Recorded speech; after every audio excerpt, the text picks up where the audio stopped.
Assalamualaikum warahmatullahi wabarakatuh.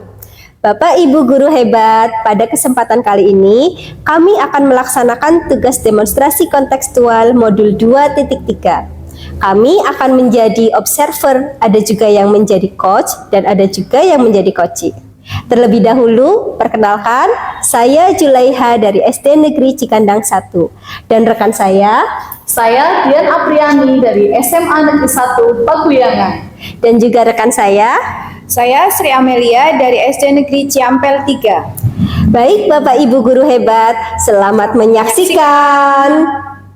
Assalamualaikum Bu Eha. Waalaikumsalam Bu Dian. Bagaimana kabarnya hari ini? Alhamdulillah baik Bu. Bu Eha hari ini akan melakukan proses coaching ya. Sebelum melakukan proses coaching ada sedikit yang akan saya bicarakan dulu, boleh Bu? Boleh Bu. Ya, nanti pada saat proses coaching antara coach dan coachee itu akan saya amati ya, dan akan saya nilai sesuai dengan rubrik penilaian. Kemudian seperti apakah sudah sesuai dengan alur tirta atau belum, kemudian apakah sudah memberikan pertanyaan-pertanyaan berbobot apa belum, dan saya juga akan mendengarkan respon atau jawaban dari coachee. Apakah sudah sesuai dengan pertanyaan yang Ibu sampaikan atau belum, seperti itu. Mungkin sebelum dilakukan proses coaching atau observasi ada sedikit yang akan saya tanyakan ya kepada Bu Eha. Yang pertama, coba di sini kompetensi apa yang ingin dikembangkan dalam proses coaching hari ini? Kompetensi yang ingin saya kembangkan dalam proses coaching hari ini berarti yang pertama itu berarti kehadiran penuh atau presence Bu.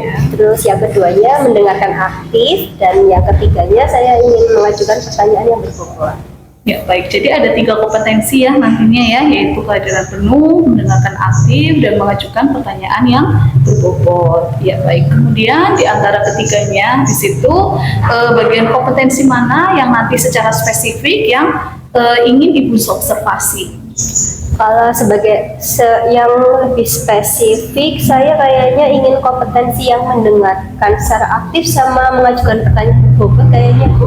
Oh, jadi ada 2 nantinya yang observasi, itu mendengarkan secara aktif dan mengajukan pertanyaan yang berbobot. Ya, untuk pertanyaan yang terakhir ya Bu Eha ya, yaitu indikator ketercapaiannya apa Bu nanti? Indikator saya dalam coaching kali ini, saya ingin agar coachee saya bisa menemukan sendiri solusi dari permasalahannya dan dia bisa merancang rencana aksi yang akan dilakukan dengan baik dan tepat Bu. Seperti itu. Oh, seperti itu ya, betul sekali ya.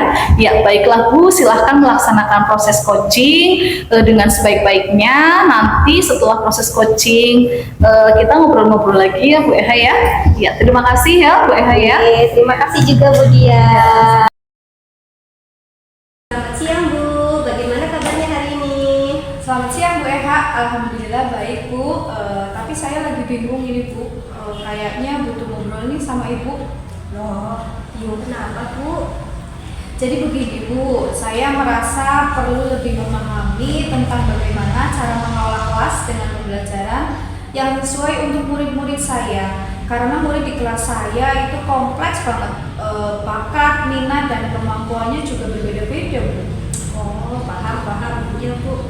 Jadi Bu Amel ingin lebih mengerti cara menyesuaikan pembelajaran untuk murid dengan kebutuhan yang beragam itu ya Bu? Iya Bu. Berarti coaching kita hari ini Bu Amel ingin mencari strategi pembelajaran yang tepat ya Bu?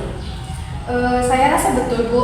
Saya ingin tahu langkah-langkah pembelajaran berdiferensiasi yang bisa saya terapkan agar semua murid bisa belajar dengan baik, sesuai dengan minatnya, bakatnya, kemampuan belajarnya, tanpa merasa tertinggal dengan anak yang lainnya Bu. Baik, berarti tujuan kita adalah menemukan strategi pembelajaran berdiferensiasi yang bisa membantu Bu Amel untuk menyesuaikan pembelajaran sesuai dengan kebutuhan murid. Betul kan ya Bu? Iya betul Bu, itu yang saya pikirkan dari kemarin. Terus apa indikator dari keberhasilan strategi pembelajaran Ibu sudah bisa memenuhi kebutuhan belajar murid yang berbeda-beda itu? Jadi indikatornya semua murid saya nantinya bisa memahami konsep yang saya ajarkan dengan lebih mudah. Mereka bisa menikmati proses belajar mereka karena sesuai dengan minat, bakat, dan kemampuan belajar mereka masing-masing. Baik, jadi itu indikatornya ya Bu. Sehubungan dengan tujuan tersebut, kalau Bu Amel menilai situasi sekarang nih dari skala 1 sampai 10, kalau 10 itu Bu Amel bisa memenuhi kebutuhan belajar menurut Bu Amel, dan kalau 1 itu belum, kira-kira Bu Amel sekarang ada di angka berapa Bu? Mungkin di angka 6 ya Bu. Saya sudah mencoba beberapa hal, tapi belum maksimal. Kelas saya itu muridnya beragam Bu, mulai dari kecepatan pemahamannya, bakat dan minatnya juga. Jadi saya rasa baru di angka 6, karena saat ini proses pembelajaran yang saya baru akomodir itu 3 tingkatan pemahaman Bu. Jadi mudah, sedang, dan sulit. Saya belum mempertimbangkan bakat dan minat belajar mereka. Oke, angka 6 ya Bu berarti. Itu sudah ada usaha yang bagus loh Bu, berarti tinggal kita kuatkan lagi ya Bu. Nah, Bu Amel sendiri ingin meningkatkannya jadi angka berapa dalam beberapa minggu ke depan Bu? Kalau bisa ditingkatkan ke angka 8 deh Bu. Nah, 8-nya itu seperti apa Bu? Jadi saya akan mencoba menyiapkan proses belajar yang tidak hanya mengakomodir kecepatan belajar murid. Saya juga akan mempertimbangkan bakat, minat, dan gaya belajar murid-murid saya Bu.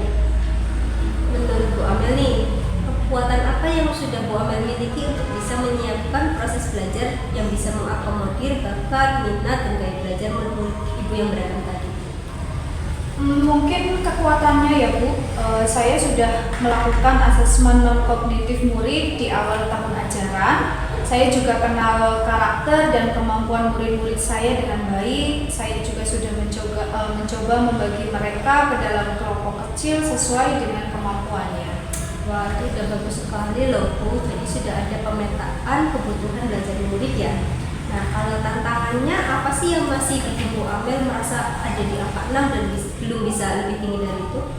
Jadi tantangan terbesar saya itu ada di manajemen waktu Bu.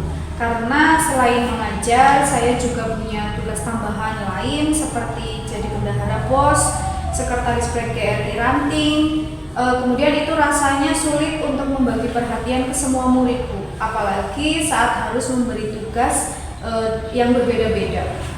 Ya, saya bisa bayangkan itu Bu. Tapi meski terlihat sulit, saya yakin Bu Amel pasti bisa. Menurut Bu Amel nih, kira-kira ya sudah terbayang belum Bu? Apa yang bisa Ibu lakukan untuk mengatasi masalah manajemen waktu dan membagi perhatian ke semua murid yang kebutuhannya berbeda Bu? Mungkin nanti saya bisa siapkan materi atau tugas yang lebih terstruktur dari awal, jadi tidak terlalu bingung Bu saat di kelas. Saya juga bisa memanfaatkan murid yang lebih cepat belajarnya untuk membantu teman-temannya, tutur sebaya gitu Bu. Wah, itu solusi yang kreatif loh Bu Amel. Jadi Bu Amel akan mencoba memberi peran lebih pada murid yang lebih cepat belajarnya sebagai tutor sebaya ya? Iya Bu, jadi saya tidak harus selalu bolak-balik ke semua kelompok. Baik, kalau untuk langkah apa sih yang menurut Bu Amel bisa langsung dilakukan dan bisa mulai dilaksanakan untuk melakukan rencana ini? Saya akan mulai menyiapkan materi yang lebih terstruktur dan membagi tugas sesuai kemampuan murid Bu. Lalu nanti saya juga akan melibatkan murid-murid yang lebih cepat kemampuan belajarnya sebagai tutor sebaya. Itu rencana yang bagus Bu. Menurut Bu Amel, ada nggak sih yang bisa membantu Bu Amel dalam menjalankan rencana itu? Saya rasa saya bisa meminta bantuan Pak Munawar. Jadi beliau adalah guru penggerak di sekolah saya yang sudah lebih dulu menerapkan pembelajaran berdiferensiasi di kelasnya Bu. Beliau lebih senior dan lebih berpengalaman. Oh iya, selain meminta tolong pada Pak Munawar, saya juga berencana mencari referensi seperti jurnal, praktik baik, atau contoh-contoh pembelajaran berdiferensiasi dari berbagai sumber. Bagus sekali Bu. Bu Amel tadi bisa meminta bantuan rekan dan juga menggunakan sumber-sumber referensi lain sebagai bantuan. Apa nih Bu Amel mau mulai melaksanakan rencana ini? Saya akan mulai di awal Oktober ya Bu. Soalnya di akhir September ini kan masih ada penilaian tengah semester. Saya juga harus meninjau lagi hasil evaluasi murid sebagai dasar perbaikan mengajar saya ke depannya. Luar biasa, saya suka semangatnya Bu. Sebelum kita akhiri, saya ingin tahu apa yang udah Bu Amel dapatkan dari sesi coaching kita hari ini. Saya merasa senang Bu yang pasti. Saya merasa tercerahkan, kemudian saya juga merasa lebih jelas dan percaya diri dengan langkah-langkah yang akan saya lakukan nanti. Saya juga lebih yakin bahwa saya bisa melibatkan murid sebagai tutor sebaya, meminta dukungan dari guru lain, dan juga mencari referensi dari berbagai sumber. Saya senang loh Bu mendengarnya. Jadi sekarang Bu Amel sudah memiliki rencana yang jelas. Tadi melibatkan murid sebagai tutor sebaya, mencari referensi dari berbagai sumber.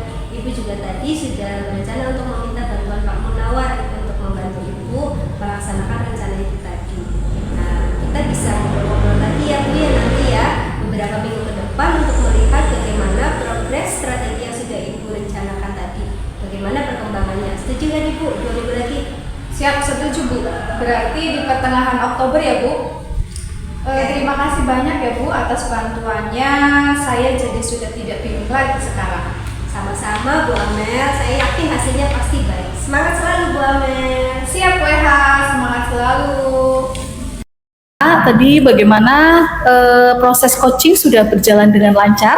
Alhamdulillah Bu, udah berjalan dengan lancar tadi coaching saya. Oh iya, kemudian setelah melakukan observasi bersama coach tadi, ada sedikit pertanyaan yang akan saya sampaikan kepada Ibu Eha. Yang pertama tadi ya, apa yang sudah didapat pada saat melakukan coaching terkait indikator yang ketercapaiannya?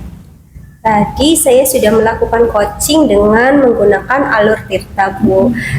Pas tadi juga Alhamdulillah coach sudah bisa menemukan solusi dari permasalahannya.